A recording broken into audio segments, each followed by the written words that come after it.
Welcome to the Experience Darden podcast. I'm your host, Brett Twitty, and you are listening to a new episode. On this episode of the podcast, I'm excited to share my recent interview with our two consortium liaisons, second-year students here in our class of 2021, Kathleen Llontop and Sofia Eckrich. I recently connected with Kathleen and Sofia via Zoom to talk a little bit more about their backgrounds, what led them to Darden, what their first year experience was like, how they spent this past summer, as well as what attracted them to their roles as consortium liaisons. I think you're really going to enjoy this conversation. So without further ado, here's my interview with Kathleen Llontop and Sofia Eckrich. Sofia, Kathleen, welcome to the podcast. Thank you. So happy to be here. Thank you. All right. Well, thank you for taking time out of what I think is maybe at the time of recording this, your third, maybe fourth week of the quarter. I know it's a really busy time, so appreciate your coming on. Sofia, let's start with you. How are things going for you? You doing all right? Yeah, I'm doing very well. This is definitely a very interesting time in life and an interesting time to be in a school. So really trying to enjoy the second year. We've got a lot going on in terms of leadership activities and some very interesting classes. So really been enjoying it so far. Good. And Kathleen, how are you doing? Yeah, I'm doing well. Very similar to Sofia in that I think that this is the time where we're picking the electives that we feel align with our future goals and then possibly things that just interested us along the way. So class-wise, I've been really enjoying that. Absolutely agree with the point of leadership activities really kicking off and taking a larger portion of time than I think either of us probably anticipated in the second year, but really excited for it. Yeah, I'm always struck by the number of student organizations at Darden. I think there are over 50 the last time I counted. And I know that's a really big part of the second year experience, taking on leadership roles. And Kathleen, are you a member of multiple organizations? Are you leading in several of them? I'm curious what that looks like for you. I am. So Sofia and I are co-liaisons for the Consortium, which is not necessarily, the full name is the Consortium for Graduate Study and Management. It's not necessarily a school-specific organization, but it's one that has a large presence here at Darden. And then the other organization that we actually both have leadership roles in is the Hispanic American Network at Darden. So I'm the VP for events, and we have some really exciting events actually coming up next week and the following week after. And then outside of that, there are several clubs that I'm a member of, an ally member in a lot of different ways. And those ones are things like the Black Business Student Association, Wine and Cuisine Club, kind of the variety of things that you see Darden students getting involved in. And Sofia, how about you? What are you doing in addition to class these days on the student organization front? Yeah, absolutely. As Kathleen mentioned, we have all of the great activities for Consortium, for HAND. I'm also part of the consulting club. So was an organization that helped me a lot last year. So definitely wanted to make sure I was giving back on that front, and have also joined the Student Admissions Council. So it's been really, really fun and interesting to interview some of the potential prospective students. Yeah, that is for us, I would say the interviews are always the best part of the admissions process. And I'm sure for you remember when you're on the other side of the Zoom call, I suppose, these days. And I imagine you can empathize a lot with where folks are. We always feel like we can as well, having applied for things. But I imagine for you, those interviews are kind of feel personal in a way, given your journey. Definitely. And I think what's important to think about is the question is, who would you want to have as a future classmate or as future learning teammate? And so now that we've been through the core experience and been through so many classes and know really what brings value to the class, the different lens to try and hear the person's story and where they're coming from and see how they would contribute to the class and the environment here. That's a great point. And so we invited you on the podcast to talk about your roles as consortium liaisons. Before we get to that, I want to learn a little bit more about you, give our listeners a chance to learn a bit more about who you are and what you did prior to come into Darden. So Sofia, let's start with you. Tell us a little bit more about your background. Sure. So I'm originally from Austin, Texas. Went to the University of Texas, where I started studying international development and sociology. And after that, I ended up starting my own business, which was an ethical fashion brand producing with artisans in Latin America. So really tying in that international development perspective, as well as my passion for design and fashion and bright colors coming from my Mexican heritage. So I ran that for 7 years, and the business is still ongoing, but I knew that I was ready for a time to really hone the toolkit and the skills that I had built over the past 7 years and potentially look at going into a new field. And had you always thought about pursuing an MBA? I had, like, my dad did his MBA back in the day. And so he was always able to share just kind of the learnings and that it really teaches you how to think about things. And so that was something that really attracted me to it. However, I didn't rush into it by any means. I kind of made sure that through my own experience, I knew that there was a need and that this would bring value to me. And how about you, Kathleen? What's your background? What did you do before coming to Darden? Sure. So I'm most recently coming from DC, but I was actually born in the United States and lived outside of the country for 15 years before coming back for my undergraduate experience. I went to the University of Pennsylvania and studied mechanical engineering. And I actually, upon graduating, kind of hit a wall, which I think a lot of people do, of trying to figure out, what is it that you actually want to do that lines up maybe with your experience, but also hopefully pivots you into a broader area. And it was actually at that point in 2014 that I decided I was going to, as my 5-year plan, eventually apply to business school in 5 years in 2019. And along the way, just work on building as much experience and expertise as I could to get me closer to an area of business analytics, which would pull together the business acumen and then also leverage my engineering background, but give me the opportunity to see different industries.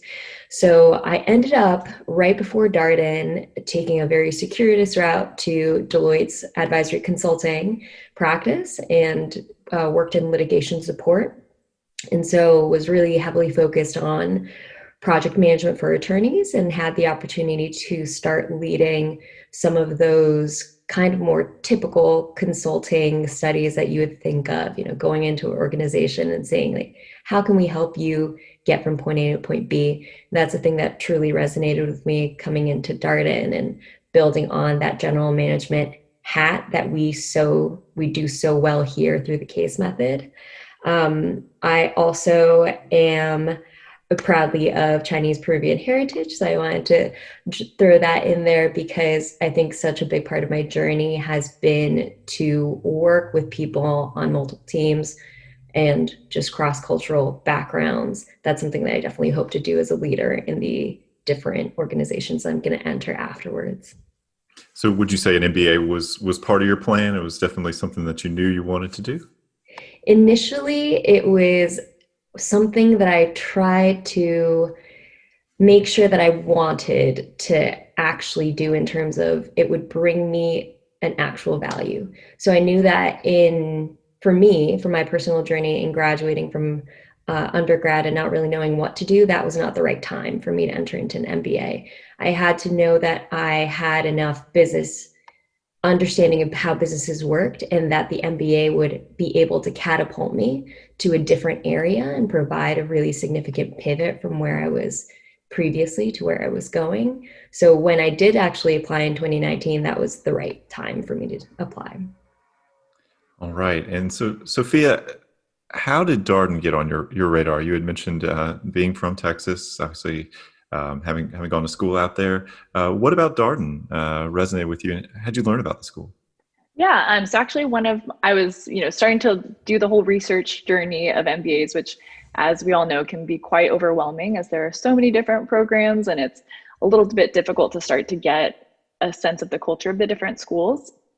So I ended up having one of my mentors who I was speaking with about going to business school recommend that I check out Darden because he knew that I was a very social impact driven person, kind of have this collaborative, more laid back attitude, I would say, or personality. So he kind of guessed that Darden would be a great fit for me. And I ended up coming to Charlottesville for a friend's bachelorette party about the fall before I was going to apply. And just fell in love with the scenery and the people and, all just having the outdoors here at your fingertips. And after I ended up speaking with more professors and just really realizing that this school is fully dedicated to learning, and it's done in a fully collaborative environment where there's not this sense of needing to be the absolute best or pushing people down in order so that you can be the best, that really appealed to me. So once I saw that it was on my radar, it became my top choice, definitely. And how about you, Kathleen? How'd you learn about Darden, and what about Darden resonated with you? Yeah, so I had previously been introduced to UVA because my dad actually came here for undergrad and studied mechanical engineering, and it was a huge part of his experience. So we'd come down to visit for different reunions and things like that. I think in looking at business schools, the key thing I was looking for was really this general management skill set that Darden is so good at providing, and something that I could take across multiple industries. So that was one. And then the other thing, which a lot of people will name, but the case method. It's something where I knew I had to grow a skill set in actually, raising my hand and leaning in and participating. And it wouldn't be something that I could kind of sit back and skate by. And that's actually something that I found to be a huge appeal in terms of growing through a process that is somewhat uncomfortable, but definitely necessary to then build that presence in the different organizations I was joining afterwards. Yeah, one of the things a lot of our podcast guests have talked about is the accountability that comes with the case method, right? You have to show up ready to participate in every class, whether you know a lot about the topic or not. It sounds like something that resonated with you. Yeah, absolutely. I think it's also that I remembered, being an undergrad and sitting in the lecture, and it was just so easy to maybe not necessarily raise my hand, and I knew that I could hide there. I think the best thing that you learn at Darden is that your opinion is valuable and your perspective is valuable, and it actually helps you, but it also helps everybody else in the class for you to raise your hand and participate in the conversation. That's a great point. So, Sofia, you decided to come to Darden. And what was that first year like? I know there's always a lot of energy and maybe some nervousness about the first year. Everybody knows it's a challenging year, getting used to the case method and the core curriculum. What was your first year experience like? Yeah, absolutely. So again, when I started to get ready to come to business school, people said, oh, it's really challenging. It's really hard. Are you ready? And I thought, of course I am. But of course, business school is going to be difficult. But I had no idea really how rigorous and challenging the core curriculum was here.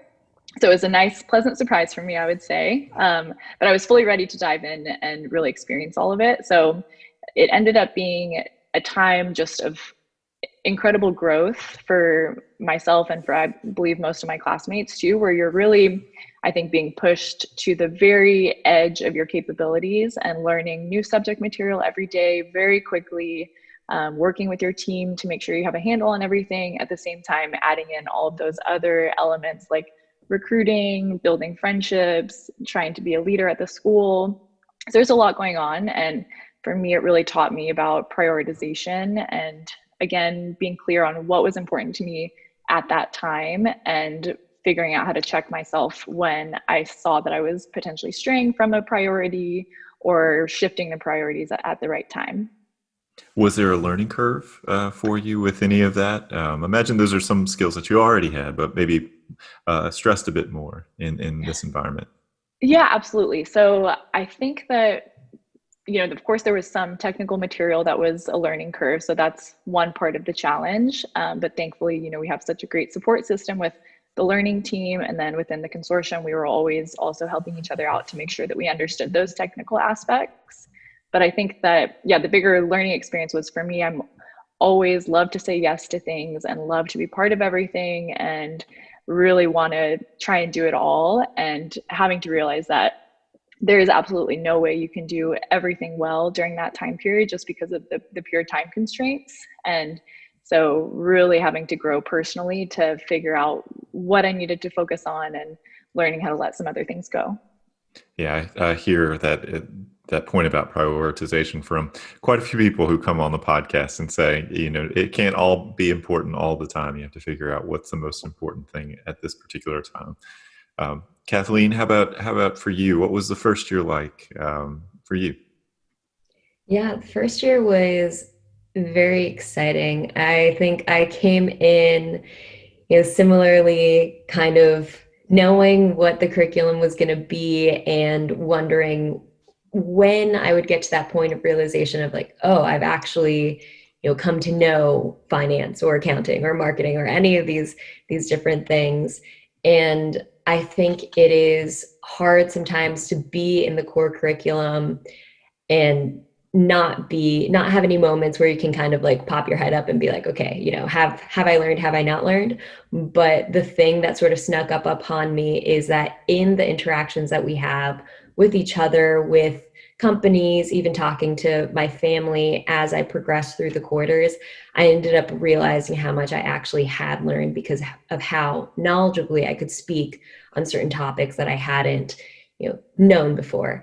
And so I viewed that was a huge plus, but I also knew that when I was actually in the first year, I viewed it as being on 2-week cycles of learning curves. And so the first 2 weeks, you're trying to figure out what does the schedule look like being at Darden. Once you have that down, the second 2 weeks, you start having companies introduced and you start figuring out, oh, so I need to balance, classwork with going to briefings. And then the next 2 weeks, there's something else added on.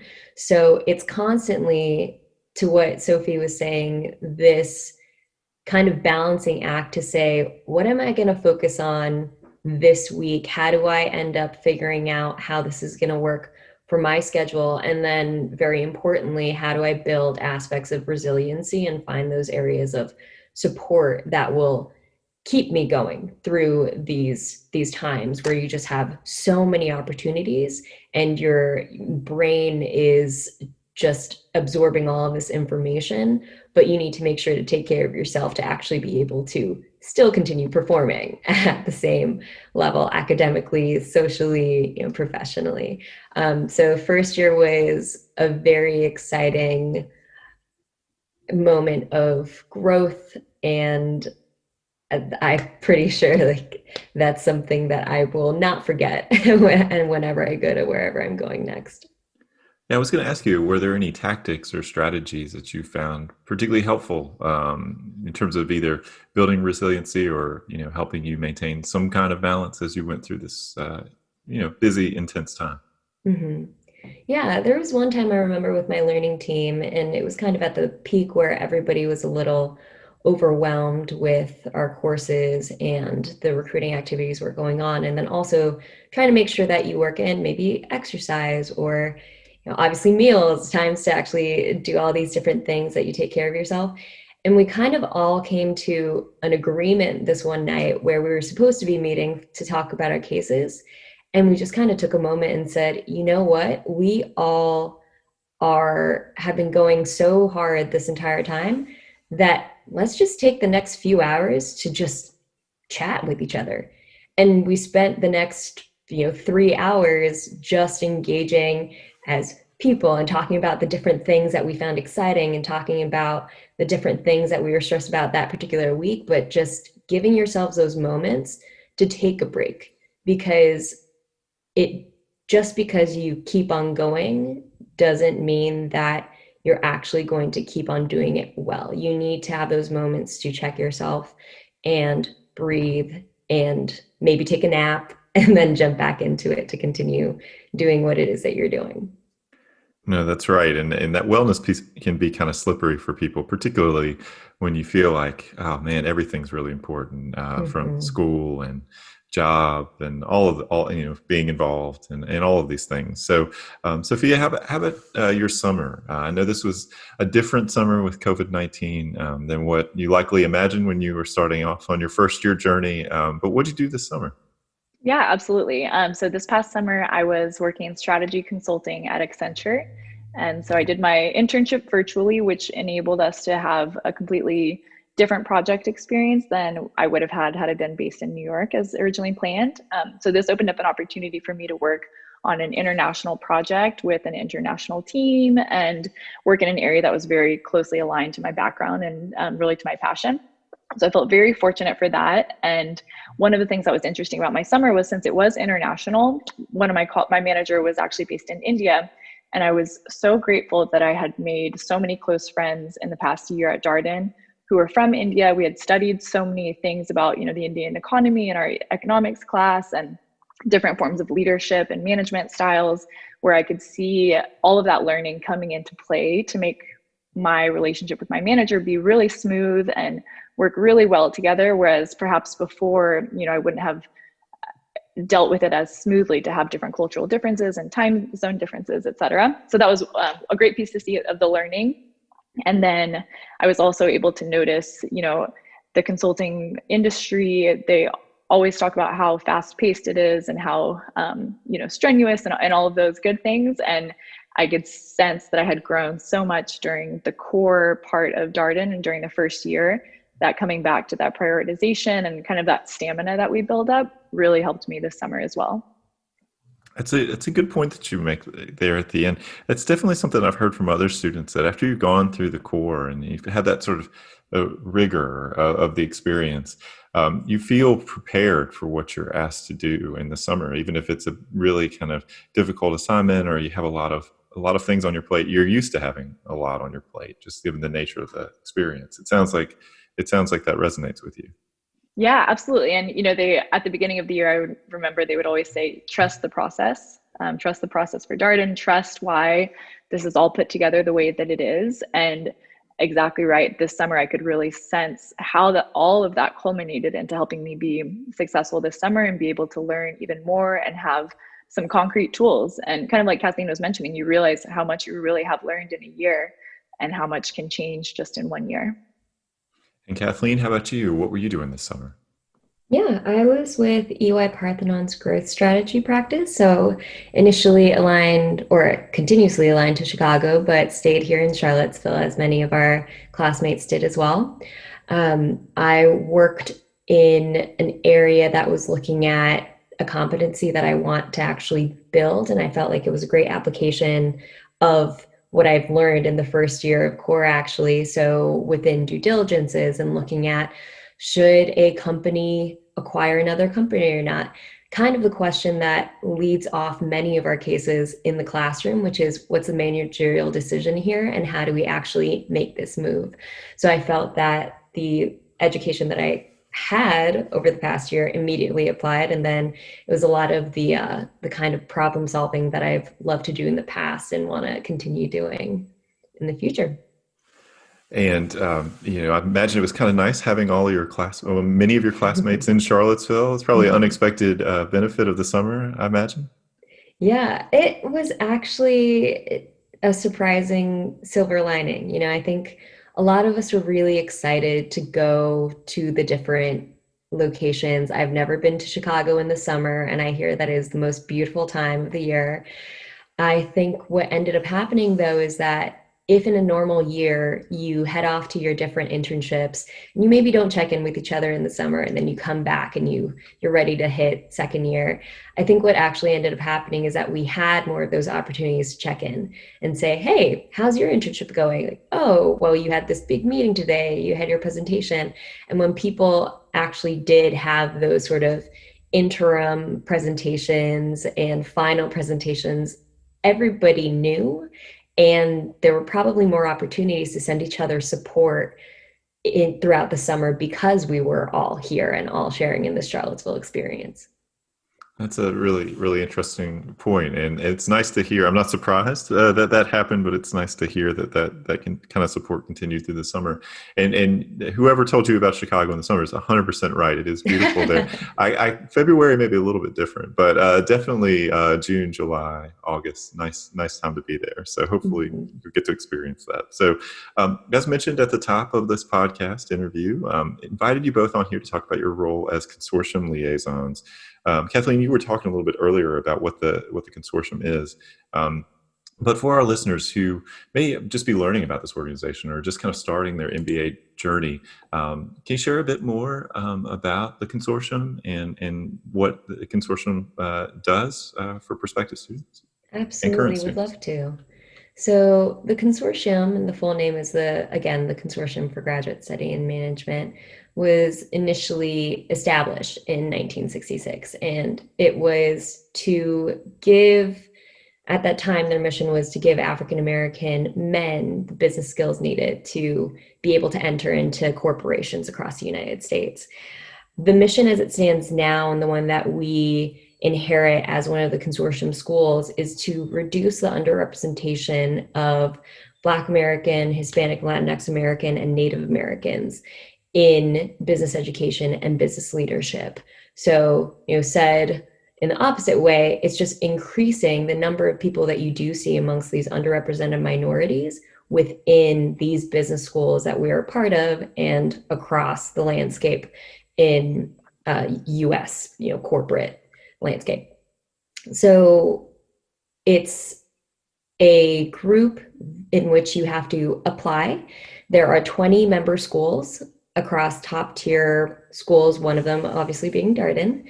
And in your application, you have to demonstrate how you have actually done work previously that aligns with this mission and how you hope to do that moving forward. So it's something that here at Darden, we take to heart in creating a community for people who are underrepresented minorities and for people who have demonstrated themselves as active allies in this space. And we all think about the ways that we're going to not only do this here and make Darden an even more diverse, inclusive, equitable environment, but how we're actually going to take that to the next steps when we exit into industry.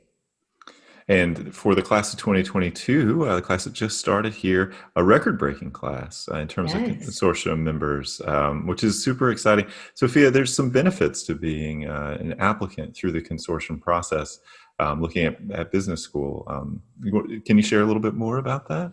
Absolutely. So funnily enough, both Kathleen and I applied and were accepted to Darden through the typical channel of applying directly through the school, but there is an alternate route that I highly recommend people look into if the mission aligns with them. So applying through the consortium enables you to apply through one application to several of the 20 member schools. So really that helps you kind of optimize your time and your efforts by not having to write multiple essays and all of those things. And then you rank your school to see which is actually your top preference. So that's kind of on the admission side. It does present, an opportunity because as we all know, the business school applications to each of those come with a cost, and it's a lot of a financial burden at times. And this helps really streamline that and present the opportunity to people who might not have had access previously. And then once you're accepted into the consortium and accepted to your school, there comes a whole host of other benefits and kind of programming that comes along with that. So for example, we kick off the summer with something called the orientation program, or OP, which is amongst all of the schools, and then corporate recruiters who come together for a conference. And it's a conversation on diversity and inclusion in the workplace, about highlighting what all these companies are doing actively to support diversity in their organizations. And then there are also opportunities for the students to really get to know about all of these different career paths. So for me personally, I had never really heard of consulting before coming to OP.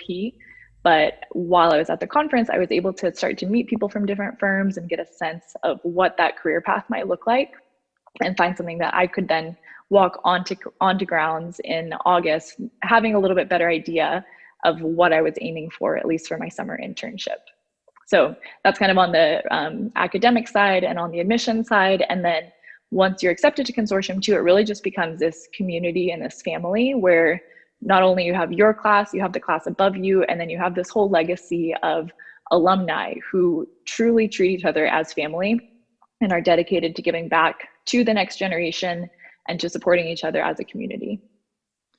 And I'm always struck by how much energy there is around OP in particular. What an exciting moment that is for folks.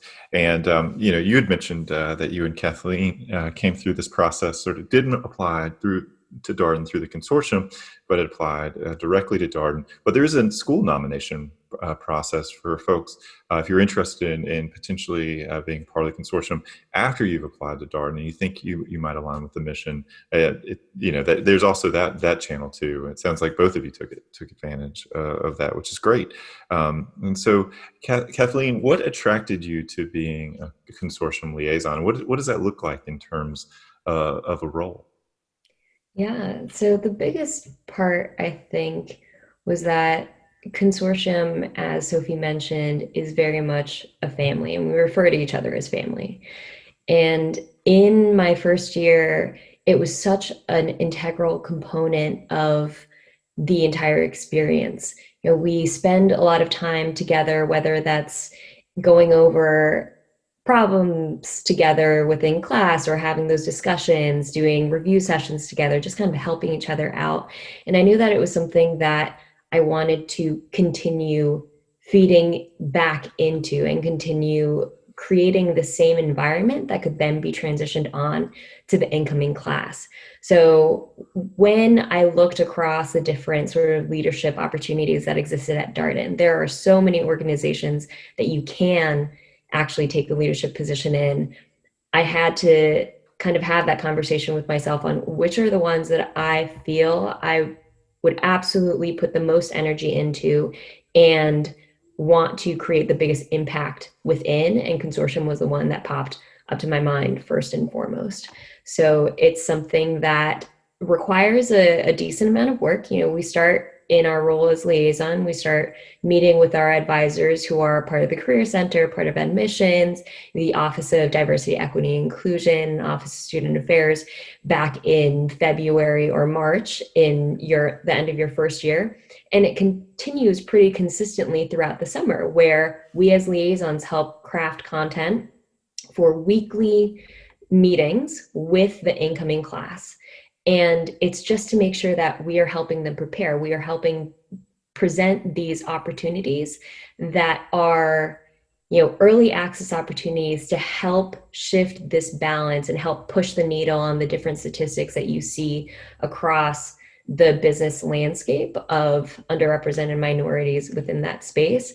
So it's a continued commitment. I think this year we maybe didn't anticipate how consortium was going to be playing a role on Darden's campus in light of the different social justice movements that have occurred over the summer, but it was something that was a positive, surprise and challenge to take on as a liaison for this year. So I think my expectations have only been met and exceeded by this role.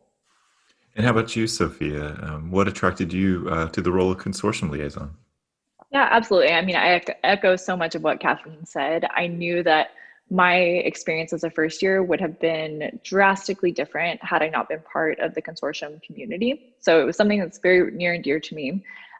Further beyond Darden too, I think we both share just a dedication to increasing representation and allyship and understanding in our future business careers. So this seems like a wonderful place to get started, honing those leadership skills and to just live out that mission. And then another thing I would mention too is I think part of what I love so much about Darden is it's a tradition of leadership, and you see all these examples of the class above you, hopefully, where see who the leaders are and how they make an impact in your life. And I think it drove myself and so many other people to want to seek those same positions. So our former or the liaisons ahead of us, Vida and Moraloke, were just, again, that steady presence for us, that happy, shining face, that listening ear, helping us prepare for interviews and really ensuring that we had a strong bond as a community. So I wanted to be able to help give that back to the next incoming class. Mark Paula Guzman was on the podcast recently to talk about the upcoming diversity conference. I wonder, Kathleen, are you going to be helping out or involved with that conference in any way? I will be. That is something that typically a lot of our consortium students get involved in. It's an opportunity for, diverse applicants to come to Darden and get all of the questions that they want answered about the environment here, the culture here, what the different resources are. And I think that I know our class for 2021 took it very, very seriously that we all wanted to show up and help show people who are coming in that there are a lot of people here who do look like them as well. There is diverse representation. Consortium will continue doing that this year. I know that Mark Paulo already sent out the registration form for us to volunteer. And I believe I'm leading a small group dinner and potentially a learning team as well. I'll need to check back on that though. And this conference will be a little bit different, as with so many admissions events these days. It'll be a virtual conference, but still great opportunity to connect and learn more about the school. I think we've learned as admissions committee members that there's actually a lot of, similar to your summer experiences, there's sort of a democratic thing that happens when you do an online event, that it's not really, someone's participation is not a function of their ability to travel to Charlottesville. It's really more of a function of their interest in the school and wanting to learn more about Darden, and it creates some interesting opportunities. So that we're looking forward to the event. Sofia, are you going to be helping out? Are you going to be involved? Yeah, absolutely. I've also volunteered to help out. And just like you're saying, I think that whatever we can do to lower the barriers of people coming to experience Darden and to, hopefully see at this point, at least through video and photos, why Charlottesville is such an amazing community and place to do your MBA. I hope that we'll have, even more people who are able to experience it before and who choose to apply here. So what is on your obviously we talked about the diversity conference and that's upcoming. Sofia, any other things that you're looking forward to in the coming months that you have circled on your calendar? Yeah, absolutely. So Kathleen and I are both part of one of the classes for all the club leaders, the Leadership Learning Lab, and it presents us with a really nice space once a week to reflect on the larger goals of our organization and for our members, and kind of the legacy that we want to leave for the next generation. So I think there will be a lot that we'll be working on too, to just bring in new traditions, new kind of things that will add value to the next class. And at the same time, time just moves so fast here. There's so much going on. So I'm making every effort to take a pause and to really just enjoy the fact that, I'm in the second year of my MBA and this is a once in a lifetime opportunity, and just try and soak up every minute. And how about you, Kathleen? Anything that you're looking forward to in the coming months? Yeah, I think Sofia is absolutely right. And time is already moving so quickly. So I think I'm continuing to look forward to the way that everybody has been so creative across the student leadership body and across faculty and staff on how we can continue engaging with each other in small group events or virtually. I think Darden has done such a great job as a community to still create that sense of community and camaraderie, whether it's through maybe the Darden Cup Strava Challenge, which recently just finished. But I look forward to the different events that we're going to put together as second years for our first years, and just continuing to get to know them. It's a whole new class of, I want to say the number was at 410 first years. So a whole new cohort of people to get to know and stories to get to learn. And I just really want to continue meeting as many people as possible and just cherish these first 2 quarters before we're going to be in the second half of our second year and we'll almost be at the end. You're right. Everything moves quickly. It's also kind of a function of how busy everybody is. Certainly, I think our listeners would have that impression listening to the conversation here today. And you're right.